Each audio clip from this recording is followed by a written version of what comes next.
Hey folks, I just watched Pixar's latest film Hoppers, and wanted to leave a short memento on my reservations towards the film. There are no direct spoilers for any specific events, but I dissected the film's narrative quite a bunch. With that said, here's what I think about the film. I love the concept of this girl being spiritually transported in the beaver.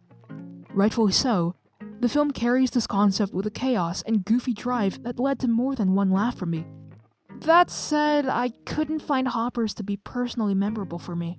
I dig the character design, color script, and world, but I hadn't found the character animation and narrative tone to be consistently refreshing or captivating. By the third act of the film, I already figured out the gist of what was to come. That doesn't inherently make the film less enjoyable as its own work, but I wanted something more than that from the studio. I personally wish this concept was explored much further and given a semblance of seriousness to where I could see these characters make do in a more grounded setting. Everything naturalistic that was accomplished in this film, I felt the wild robot did better. There are themes of seclusion and fighting for something just.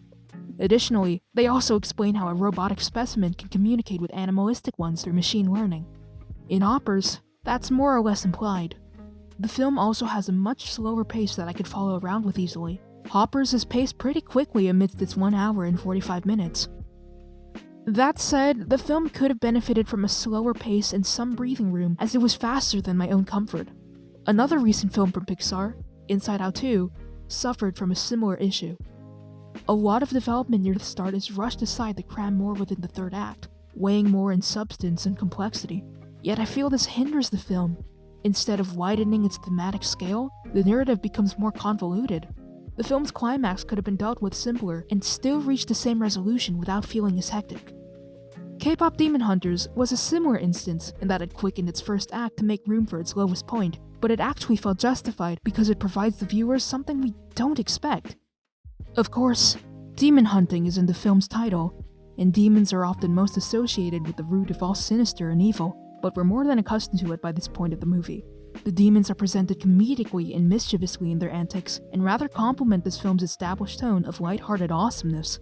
Yet come this third act, the film breaks its rules and shatters the audience through bringing forth the protagonist's emotional vulnerabilities and demonic turmoil in an outward, nuanced flair. The tonal deviance is not by total surprise. The seeds were sprinkled throughout the film's runtime, yet it wasn't anything you paid so much notice to, so it still feels all the more devastating. The third act uses its generous time to deal with the conflicts head-on and captivate your attention.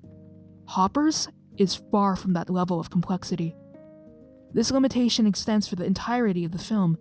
I felt that there was much more that they could have focused on with the story than a bare, traditional 3-act narrative.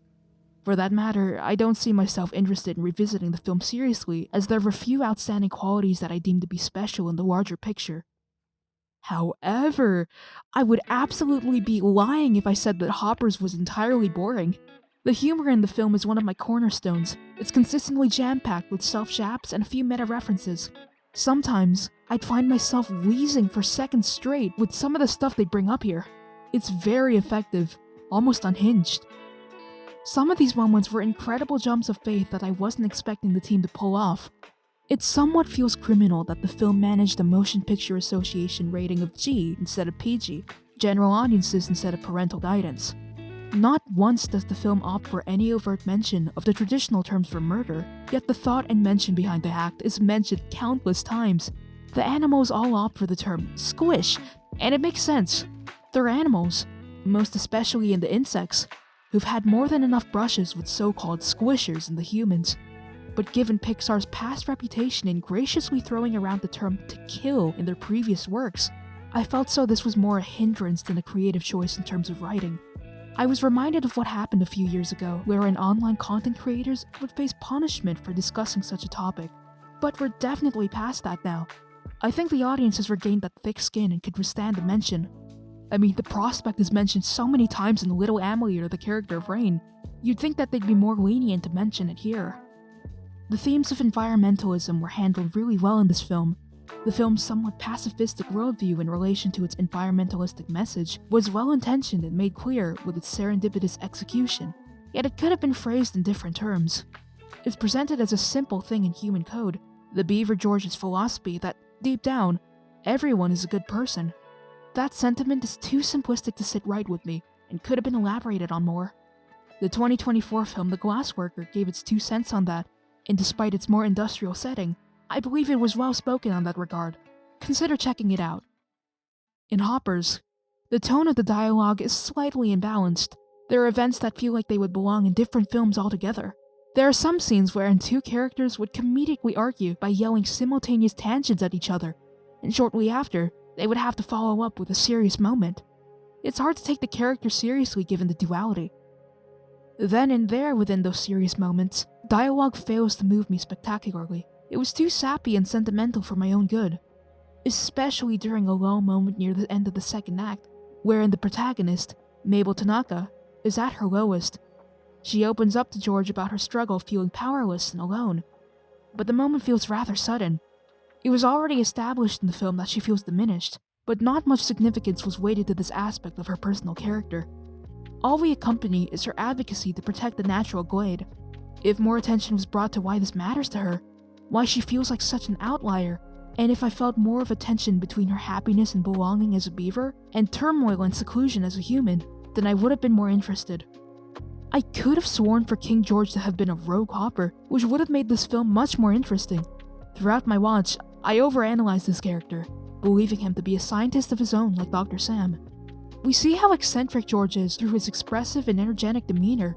The other animal characters weren't like this. It initially felt somewhat humanistic for George's eccentric pond rules to be established and enforced at all. His role, being the king over the mammal animals, was innovative, and another humanistic factor. There's no singular king to the animal hierarchy. On top of that, he found it in himself to function a discarded man-made speaker and incorporate that in his routines. I honestly thought that King George would have ended up a further foil to Mabel. It's established earlier on by the Doctor that the law of nature is not to be meddled with by humankind. If King George already hadn't been presented as someone so passive, I'd have thought that he would encourage Mabel to join him in enforcing his own structure. Later on in the film, it's revealed that George isn't the only king in his lineage, and that he wasn't a hopper as well, and that the other royal members were part of the reigning animal council, and that revelation specifically busted my personal hopes. I couldn't care less for the supporting cast and found their fare dry. All of them contribute to a flanderized, goofy tone which made it hard for me to take them seriously. It was rather obnoxious at times. The film relies on its viewer's suspension of disbelief on account for it being quite wacky. Within the human cast, I appreciated the likes of Mayor Jerry and how he poked fun at his incompetence, but I love Mabel's grandmother the most in her charisma and patience. It's very clear her influence has taught Mabel well and built the foundation of her values. I found it amusing that the higher figures are referred to by their first names within the film. Dr. Sam, Mayor Jerry. I remember the Pixar series Win or Lose jabbing at this briefly. There isn't much diversity in the cast of animal characters, aside from the reigning council. I found the voice acting ensemble to be quite drab. The one-note vocal quality amongst the actors don't entirely befit the animalistic traits of these characters. If anything, I think the qualities of their voices should have been more varying. It's not to say that their performances should have been more exaggerated, as I was satisfied with the film's emotional standing, but for the voice actors to further convince me that these were anthropomorphic animals and not anything but. Nearly all of these gripes have been better dealt with in other films I've seen, like The Wild Robot, in which I found a much farther gravitation towards these contrasting, yet memorable characters. The character designs all complement each other and are increasingly unique. I found a substantial unity in hearing the generational difference between the characters' voices. The opossum Pinktail, Old Goose Longneck, and Bear Thorn are among the older lineage, followed by Fink and Paddler, then Brightbill and his goose companions, and the children opossums. This difference made my experience more well-rounded than Hopper's. The visual style is the most standout feature of the film. Its character designs are cute, the compositing luminous and picturesque, and the framing active and snappy. The scenes in nature remind me of the Blender Studio film Sprite Fright, itself also featuring very expressive characters. The mammal characters in Hoppers are varying in levels of fur. The rendering on the characters feels so texturized. The beavers look like stuffed animals in their shabby and loose hair. Even Mabel, which I found crazy because she's a robot. The deer thinner and more collected like plasticine, and Ellen the bear being the most furry. I love the attention to detailing these characters' features, and it's balanced well with the simplistic designs.